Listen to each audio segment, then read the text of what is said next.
So now I will hand over to Paul Peters, CEO of Hindawi, and he's going to be talking about the Organization Identifier Project. He was a member of the working group. So I'm not going to have any slides because we don't have anything to show yet. It's unfortunate, but the project is still in the working group stage. So I figured I'd take the time here really just to update you on what are we talking about when we say org IDs, why do we need these things, what's happened so far, why is it a challenge, why doesn't it already exist, and sort of where we are in the process, what's coming up. So as you can probably guess, org IDs are IDs for organizations. And in the same way that a Crossref DOI is used to identify an article, and an ORCID identifier is used to identify a researcher, and a funder ID is used to identify a funder, an org ID would represent an organization. And not just any organization, but an organization that appears as an affiliation for a researcher. So something like Department of Chemistry at Harvard, or the Department of Mathematics at Cambridge, those sorts of things. So first, why do we need these? I think it's pretty obvious to the people in the room that having unstructured text in affiliations is not very helpful. And if you had standard identifiers and some associated metadata, you could do some cool things, particularly in the context of having ORCIDs and DOIs as well. You could query Crossref and ask, what papers came out of the chemistry department at Harvard this year? What researchers have this affiliation in their ORCID profile? If you combine it with funding data, you can start looking at how grants have been applied across different universities and what the outputs of that research has been. So I think it's pretty clear why it's important in this use case. There's also lots of other use cases for, certainly for funders, for groups like ORCID. I'm sure once this system is in place, there would be all sorts of unforeseen use cases. Identifying departments and universities is clearly useful. So why doesn't it exist? This is something that at least 2 years ago, Crossref and ORCID and a few others were talking about, and when I first started hearing about it, it seemed, yep, let's do it. That makes a lot of sense.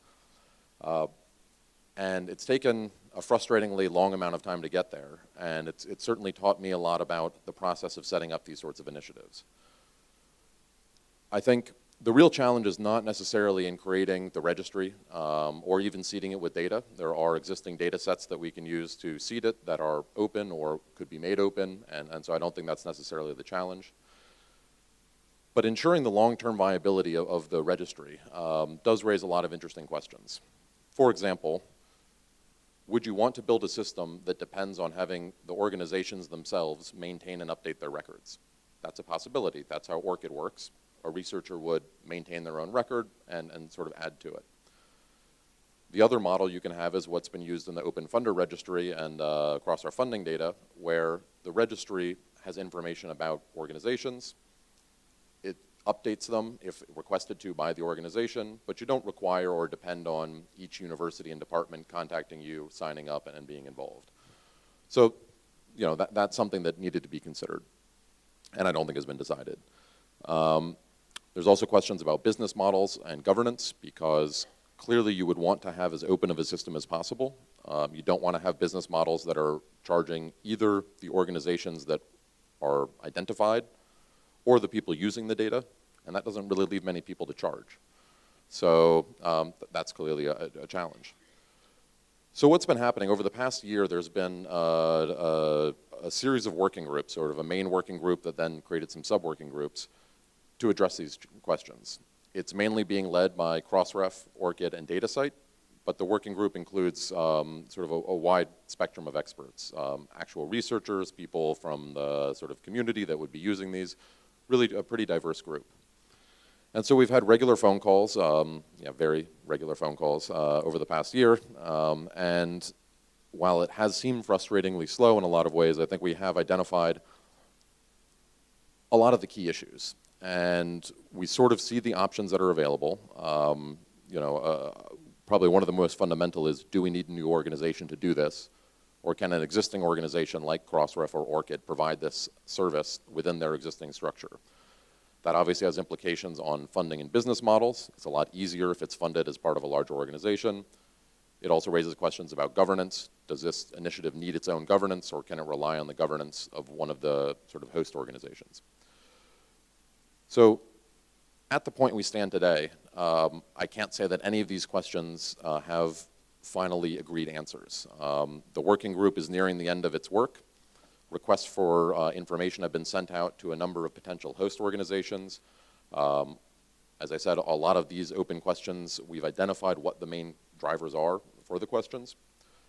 And so hopefully within the next couple of months, we'll be at a stage where there is an agreement and there's a decision for what those next steps forward are.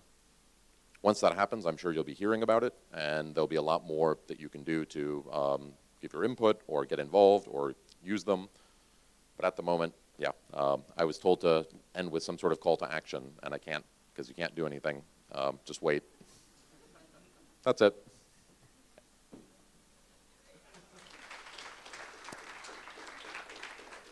Question?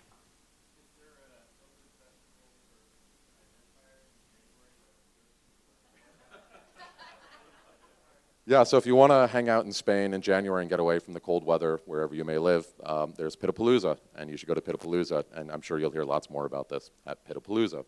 It's 3 times, right? That's good. Pitapalooza. All right. Thanks.